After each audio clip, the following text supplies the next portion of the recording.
आगे पूरे बॉर्डर पर रेड अलर्ट जारी कर दिया गया। एलओसी से लेकर पंजाब सेक्टर की तरफ पाकिस्तान की सेना को किसी भी वक्त हमले का डर सताने लगा। इसी एक बहुत बड़ी वजह भारतीय वायुसेना का युद्धाभ्यास भी है, जिसमें यह भी आजमाया गया कि नाइट ऑपरेशन कैसे किया जाएगा।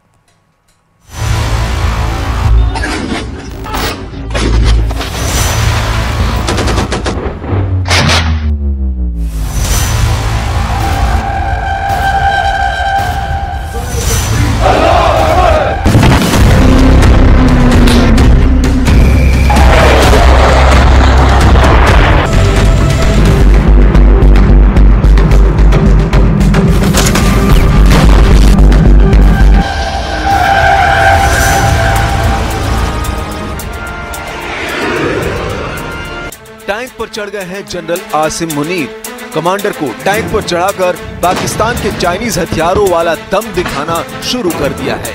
जनरल मुनीर टैंक पर चढ़कर बता रहे हैं कि हारेंगे नहीं, डरेंगे नहीं और फौज को घबराना नहीं है। दूसरी तरफ भारत ने एक्सप्रेसवे पर फाइटर दिखाकर बता दिया है कि युद्ध की तैयारी पूरी है। पहलगाम का बदला लेने के लिए बेताब है सेना और जनरल मुनीर की धमकियों को इस बार कैसे जवाब दिया जाएगा, इसका मुजाहिरा इंडियन एयरफोर्स ने कर दिया है। पाकिस्तान को टक्कर देने वाली स्ट्राइक का ट्रेलर दिखा दिया गया है। पाकिस्तान में टेंशन अब मैदान में दिखाई दे रही है और जनरल मुनीर खुद इसके गवाह बनकर साबित कर रहे हैं कि पूरी पाकिस्तान फौज बहुत प्रेशर में है। पहलगाम में हुए आतंकी हमले के बाद भारत के जवाबी अटैक का पाकिस्तान जवाब दे पाए, इसके लिए खुद जनरल आसिम मुनीर फौज को परखने पहुंचे। यह है पाकिस्तान की टिल्ला फायरिंग रेंज। पाकिस्तान के पंजाब ब्रांच में झेलम शहर से 25 किलोमीटर दूर इस रेंज में पाकिस्तान बड़ी बड़ी मिसाइल भी आजमाता रहा है। यहाँ सबसे पहले जनरल मुनीर ने चाइनीज टैंक पर चढ़कर फोटो खिंचवाई। जनरल मुनीर ने कहा हारेंगे नहीं, जनरल मुनीर ने कहा डरेंगे नहीं। आखिर में जनरल मुनीर ने अपनी फौज से कहा आपको घबराना नहीं है। अब फौज घबराए नहीं, ऐसा कहने की जरूरत क्यों आ पड़ी? क्यों आसिम मुनीर फ्रंट पर पहुंचकर भी बैकफुट पर हैं? क्यों आसिम मुनीर को लग रहा है कि इस बार उनके सितारे गर्दिश में हैं? क्योंकि मोर्चे पर पहुंचकर भी जनरल आसिम मुनीर और उनकी फौज बहुत ज्यादा दुविधा में है। मंगला कोर के युद्धाभ्यास के बाद पाकिस्तान को भारत ने किस तरह जवाब दिया है, इसकी पूरी डिटेल समझने के लिए चलते हैं उत्तर प्रदेश के शाहजहांपुर, जहां गंगा एक्सप्रेसवे पर कौन कौन आया और उसका मैसेज कहां कहां पहुंचा। यह है भारत का सबसे खतरनाक फाइटर जेट रफाल। यह है भारत का सबसे भरोसेमंद फाइटर जेट सुखोई 30 MKI। यह है भारत का ऐसा फाइटर जो दुश्मन के घर में घुसकर मारना चाहता है, यानी जगुआर। और यह है भारत का सबसे हरफन मौला विमान, नाम है MiG-29। उत्तर प्रदेश के शाहजहांपुर से गुजर रहे गंगा एक्सप्रेसवे पर 3.5 किलोमीटर का एक ऐसा पैच है जिस पर हवाई पट्टी बनाई गई है और ये इमरजेंसी में एक रनवे का काम करेगी, जिस पर वायुसेना के विमान उतर सकेंगे और यहीं से टेक ऑफ कर पाएंगे। सबसे खास बात यह है कि यहाँ पर नाइट ऑपरेशन भी किए जा सकेंगे। अब तक उत्तर प्रदेश में फाइटर जेट ऑपरेशन के लिए 4 हाईवे तैयार किए जा चुके हैं। सबसे पहली air strip Agra Lucknow expressway पर उन्नाव के पास बनाई गई। दूसरी हवाई पट्टी लखनऊ गाजीपुर एक्सप्रेसवे पर सुल्तानपुर के पास बनाई गई। तीसरी एयर स्ट्रिप इटावा से चित्रकूट के बीच बुंदेलखंड एक्सप्रेसवे पर बनाई गई। अब चौथी हवाई पट्टी मेरठ से प्रयागराज के बीच गंगा एक्सप्रेसवे पर बनाई गई है।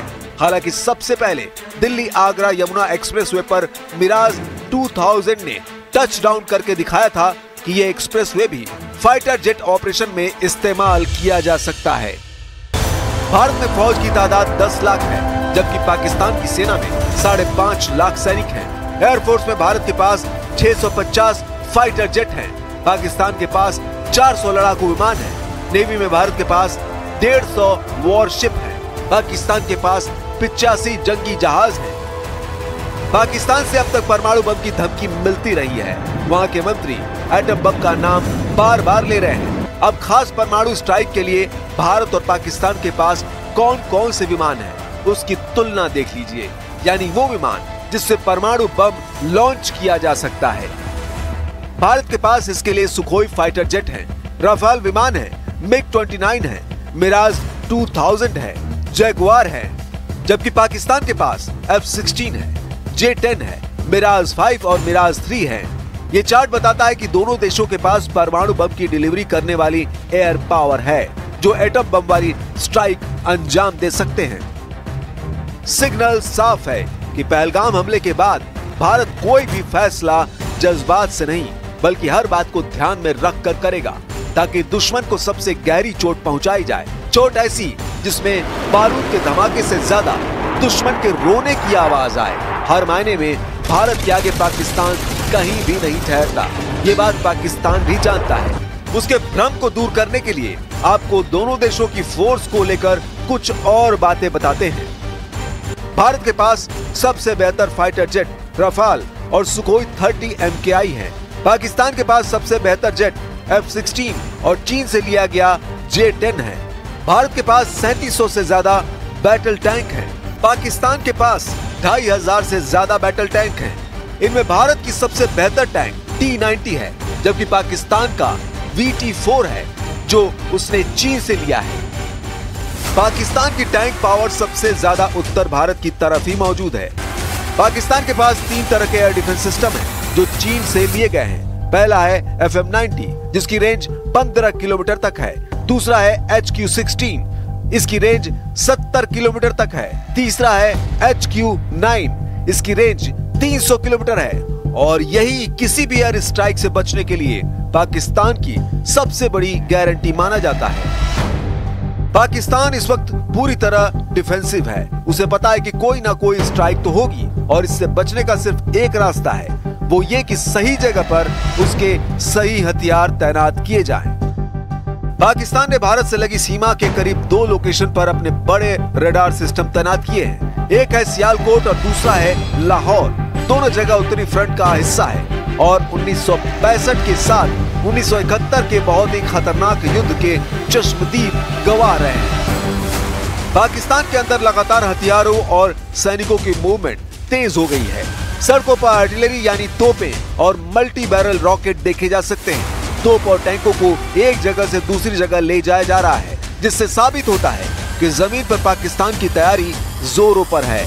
और अब पहलगाम आतंकी हमले के बाद उसे अचानक ये ख्याल आया है कि भारत तो जवाबी हमला भी करेगा। पाकिस्तान के प्रधानमंत्री शहबाज शरीफ से लेकर जनरल आसिम मुनीर भी समझ चुके हैं कि पहलगाम का बदला पाकिस्तान बर्दाश्त नहीं कर पाएगा। भारत ने ऐसी पूरी तैयारी कर ली है और भारत के हथियार भी पूरी तरह से तैयार हैं। पहलगाम में हुए आतंकी हमले के बाद भारत ने पाकिस्तान को लेकर जो फैसले किए हैं, उसकी तपिश शहबाज और जनरल मुनीर के दफ्तर में महसूस की जा रही है।